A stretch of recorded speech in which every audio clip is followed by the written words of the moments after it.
Felt tense or on edge, it could be a sign of anxiety. It's a common disorder that affects millions of Americans. And here to tell us more about generalized anxiety disorder is nurse Christina Paris from the VA. So good morning, Christina. Thanks for joining us. Hi, good morning. Glad to be here. Glad to have you. So first off, what is generalized anxiety disorder? So everyone, it's normal to feel anxious. For example, public speaking or going on TV and talking every week, it can make somebody anxious, and that's really normal. It's when the anxiety or worry happens almost every day, and it goes for longer than 6 months.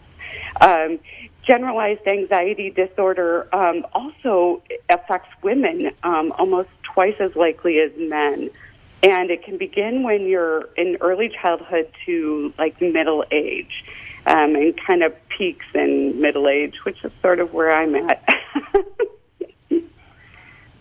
Got it. So I'm wondering what kind of symptoms should we be looking out for if we think maybe this is something that affects us?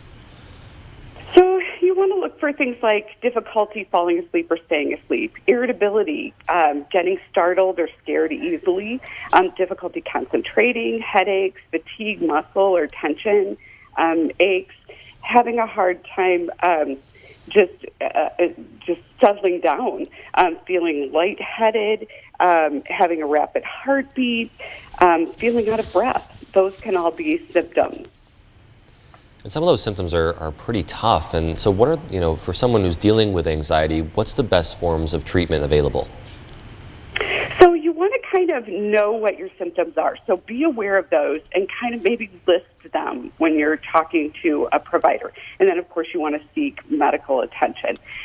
There's medicines, there's psychotherapy, which is kind of dealing with your problems like anxiety disorder. Then there's cognitive behavioral therapy, which is kind of changing the way that you think, rewiring your mind so that things that would cause you anxiety or situations can be avoided, or you can deal with them better. So those are the big ones. Great. And we're wondering, has the pandemic had an effect on anxiety cases at all? I could imagine there could be an increased amount of cases for all the added stress. Absolutely. So people who already have anxiety, or maybe those who didn't have it before, are going to experience during this. Especially with the public health things like social distancing can make people feel kind of isolated or lonely. It can increase stress and anxiety. In talking to my parents, they just keep telling me, we're so bored. They're used to traveling around the world and going all over, and now they're stuck at home. So that can be anxiety provoking for people. And so they also worry about, jobs and their health, especially, again, with older people. No offense, Mom, but, in talking with my parents, they worry about their health and how this pandemic, as people who are at what they call high risk, get really concerned about that. I think a lot of us can relate to those concerns you just mentioned. And I'm wondering, for those who are experiencing anxiety due to current situations and events like the pandemic, are the treatments any different for those people? So some of them can be. You can do some things at home to kind of help. Absolutely. If you're really experiencing anxiety and it's going on every day, then you want to seek medical attention. Again, know what your symptoms are and bring those forward so that they can help you diagnose what's going on.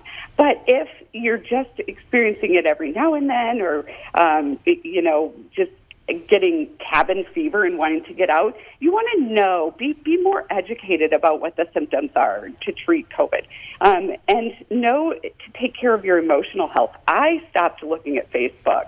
I just had to go off, because I just knew that there's so much on there. So kind of know what triggers your anxiety and stop. And that can all help. Connect with friends. Get with people. If you have faith-based organizations, reach out to them. And those kind of things can help you to reduce the stress of the pandemic. Those are some great suggestions. Thanks so much for joining us, Christina. We really appreciate your time. It's always a pleasure. Absolutely. Take care. You too.